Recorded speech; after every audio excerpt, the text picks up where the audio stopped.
Let's be very clear right from the start. This is not just another offseason for the Dallas Cowboys. This is not just another free agency cycle where fans get excited, mock contracts on Twitter, and then watch the teams sign bargain veterans on one-year deals. The 2026 NFL free agency period is a referendum. A referendum on Jerry Jones. A referendum on the Cowboys' front office philosophy.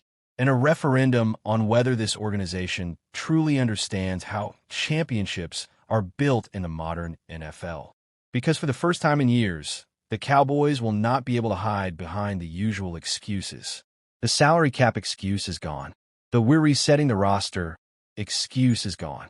The "we believe in our young guys" excuse will wear thin very quickly. Dallas will have money. Dallas will have options. And Dallas will be staring at a free agent class loaded with players who directly address the team's biggest flaws.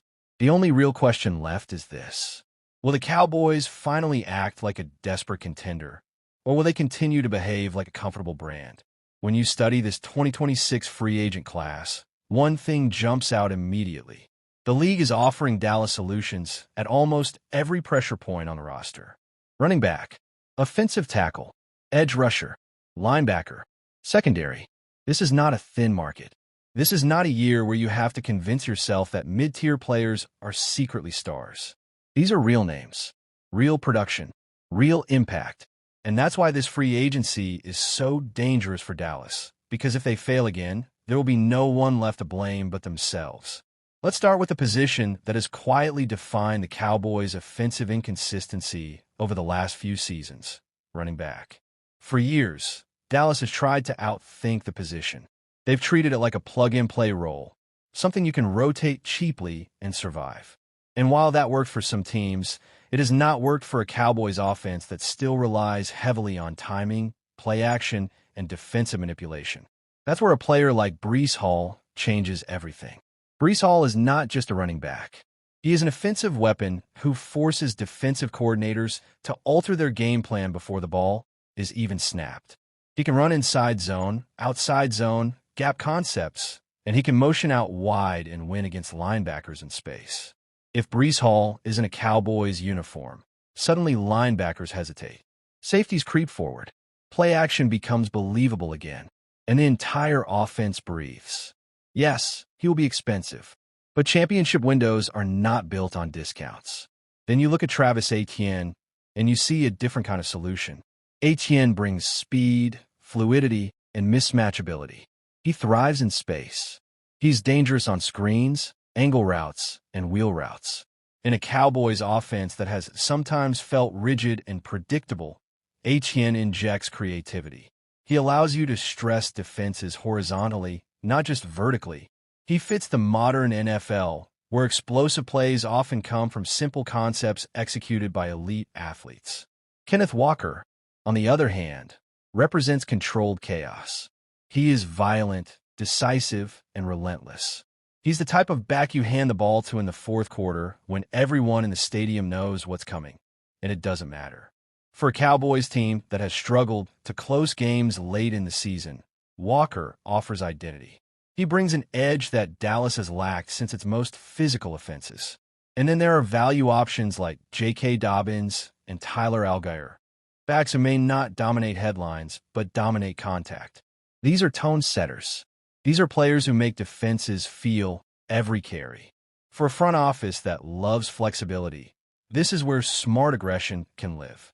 But offense does not survive without protection, and that brings us to one of the most uncomfortable truths about the Cowboys. The offensive line is no longer a strength. It's a question mark. This is why the 2026 free agent tackle class is critical. Braden Smith represents stability. He's not flashy, but he's reliable, powerful, and technically sound. He gives you competence at a premium position, something Dallas has taken for granted in the past. Jonah Williams offers versatility and experience. He's played in big games. He's seen elite pass rushers. He understands NFL trench warfare. For a team trying to protect its quarterback investment, that matters. Veterans like Cam Robinson, Trent Brown, and Kelvin Beachum all represent different levels of risk and reward. Brown brings size and power. Robinson brings athleticism. Beacham brings professionalism and experience. These are not long-term fantasies. These are real solutions to real problems. If Dallas ignores this position again, it won't be optimism. It will be negligence. Defensively, the conversation becomes even more urgent when you talk about pass rush. Championship defenses do not rely on hope. They rely on pressure. And this 2026 class is loaded with edge defenders who can tilt the field. Trey Hendrickson is relentless. He wins with effort, technique, and motor. He doesn't need perfect conditions to be effective. He creates chaos. Jalen Phillips brings explosiveness and upside.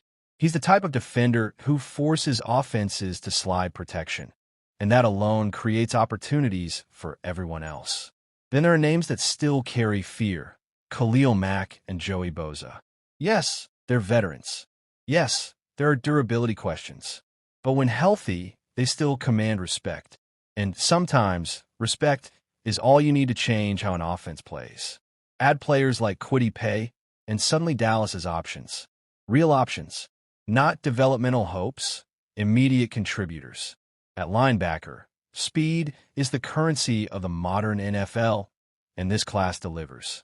Devin Lloyd, Quincy Williams, and Quay Walker all represent range, aggression, and sideline-to-sideline ability.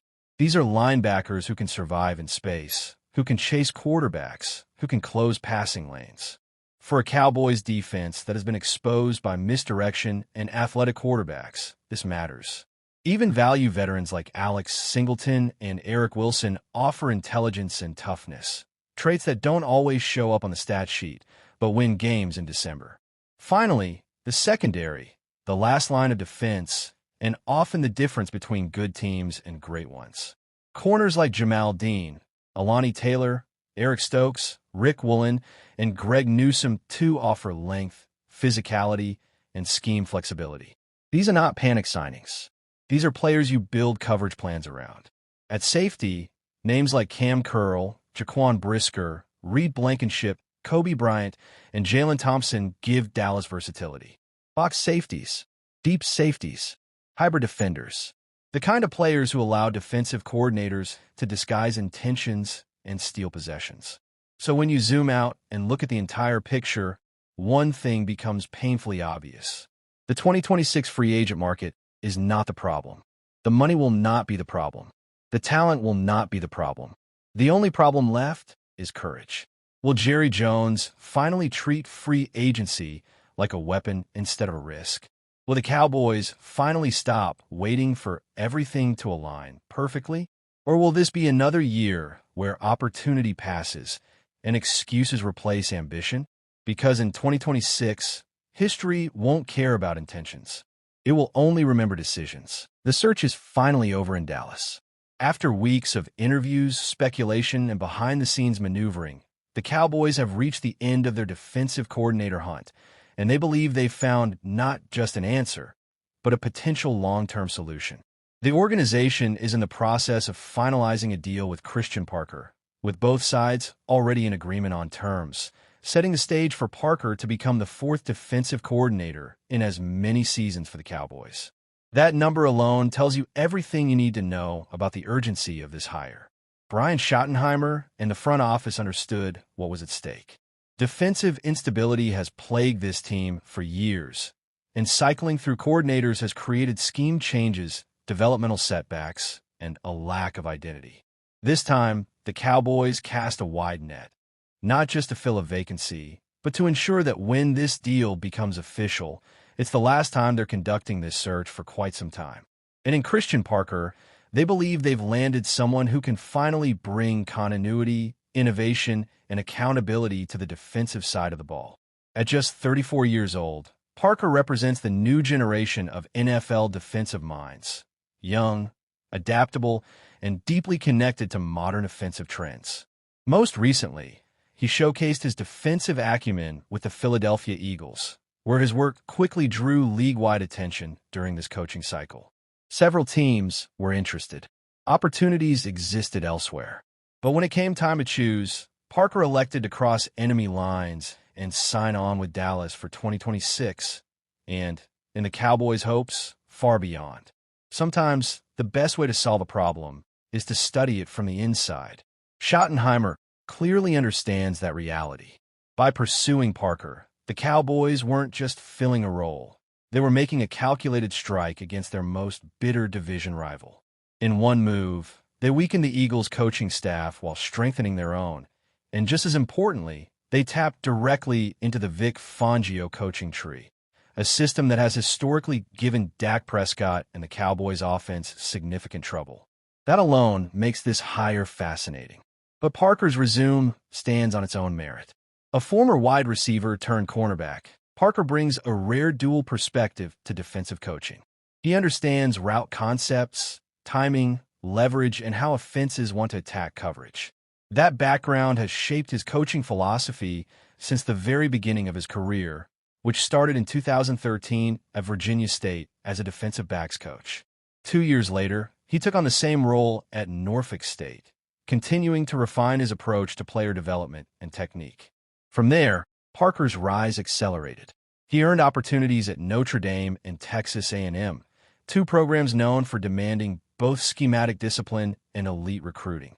Those stops opened the door to the NFL, where Parker joined the Green Bay Packers, followed by the Denver Broncos, a pivotal chapter in his career. It was in Denver where Parker spent time working under Vic Fangio, absorbing the principles of a defense built on disguise, leverage, and calculated aggression. That experience would later come full circle when he reunited with Fangio in Philadelphia, helping implement a system that became one of the league's most effective pass defenses. The results speak loudly. With Parker's influence in the secondary, Fangio's Eagles defense allowed the sixth fewest passing yards and the fewest passing touchdowns in the NFL during the 2025 season. Even more impressive was the development of young talent.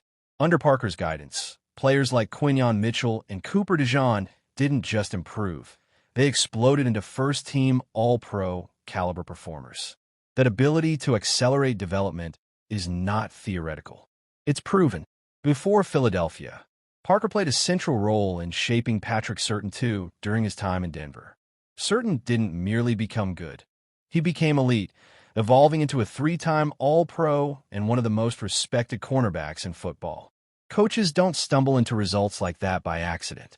And there's another layer here that can't be ignored. By hiring Parker, the Cowboys gain a wealth of insider knowledge about the Eagles. Not just personnel, but tendencies, stress points, and offensive vulnerabilities. In a division as competitive and familiar as the NFC East, that information is invaluable. It won't win games by itself, but it can tilt margins, influence game planning, and steal critical possessions. This is the man who will now be coordinating the Dallas Cowboys defense. It's a massive get, one defined by upside, fresh ideas, and a modern understanding of how to combat today's NFL offenses. For a team desperate to stabilize its defensive identity and stop wasting elite talent, Christian Parker represents something the Cowboys haven't had in years, a chance to finally get it right. Now comes the hard part, execution. But for the first time in a long time, Dallas didn't just fill a vacancy. They made a statement. The Dallas Cowboys are heading into one of the most important off-seasons in recent memory, and everything feels connected. Roster decisions, cap management, coaching changes, and long-term identity are all colliding at once. And that's why the conversation around George Pickens has become so fascinating. This isn't just about a wide receiver contract. It's about how Dallas wants to build, how patient they're willing to be, and whether they're ready to think creatively instead of emotionally. George Pickens is the biggest name the Cowboys have entering free agency, and that alone creates pressure. Elite receivers don't come cheap anymore, and Pickens is going to command a significant cap hit if Dallas lets this play out traditionally. The franchise tag is an obvious option, but tagging a receiver is no longer a neutral move. It locks up cap space, delays clarity, and sometimes creates tension with the player. That's why the idea of sign and trade has real merit here. It allows Dallas to control the asset while avoiding a long-term financial commitment they may not be fully comfortable with. If you step back and look at the league, there are several teams that believe they're one elite receiver away from legitimate Super Bowl contention. Those teams are usually aggressive, cap flexible, and willing to part with premium draft capital.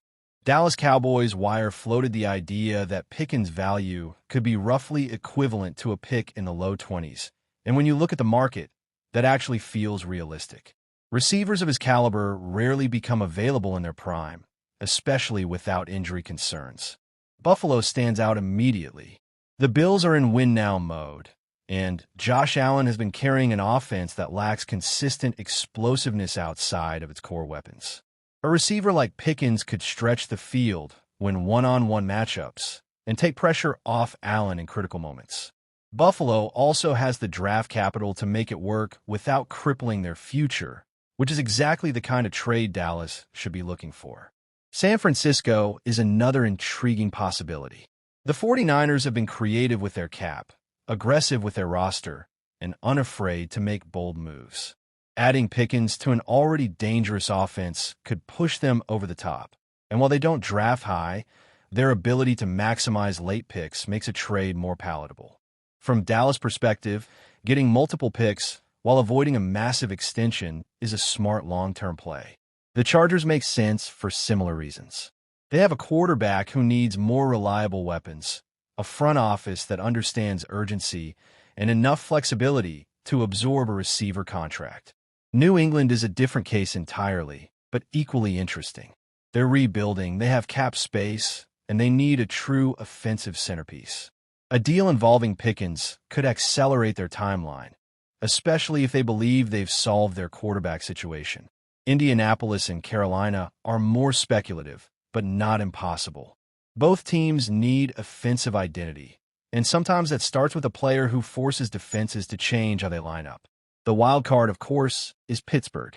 The irony of Pickens potentially returning to the team that moved on from him isn't lost on anyone. But circumstances change. Coaches change. Philosophies change. And if Pittsburgh believes Pickens has matured or that their new leadership can manage him differently, that door isn't completely closed. What makes this decision even more complex is what's happening on the coaching side of the ball, particularly on defense. The Cowboys are actively interviewing defensive coordinator candidates, and that process is unfolding in real time. Christian Parker coming in for an in-person interview is significant. It shows Dallas is serious about continuity and internal development, but also aware of the competition. The fact that Parker is scheduled to fly to Green Bay immediately after should raise alarms. If Dallas truly believes he's the right guy, they may need to act fast. Green Bay losing Jeff Hafley to Miami created a vacuum, and Parker is familiar with that organization. If the Cowboys hesitate, they could lose a candidate they clearly value. This is one of those moments where decisiveness matters.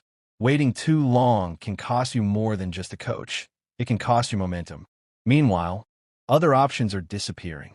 Jeff Ulbrich is off the board, retained by Atlanta, and that tells you something important. Teams are prioritizing stability on defense, and quality coordinators aren't going to sit around waiting. That's why the name Sean McDermott deserves serious discussion.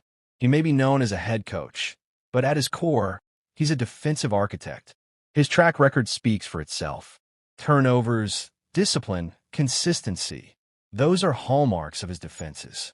If McDermott doesn't land another head coaching job, Dallas should absolutely explore the possibility. Pairing a ball-hawking defensive philosophy with elite talent like Micah Parsons could elevate this unit to another level. And speaking of Parsons, the fact that Green Bay is interviewing candidates who could potentially coach him only underscores how valuable defensive leadership is right now. All of this ties back to the original question: what kind of team do the Cowboys want to be? Do they want to lock themselves into another massive receiver contract and hope everything else falls into place? Or do they want flexibility, draft capital, and the ability to build a deeper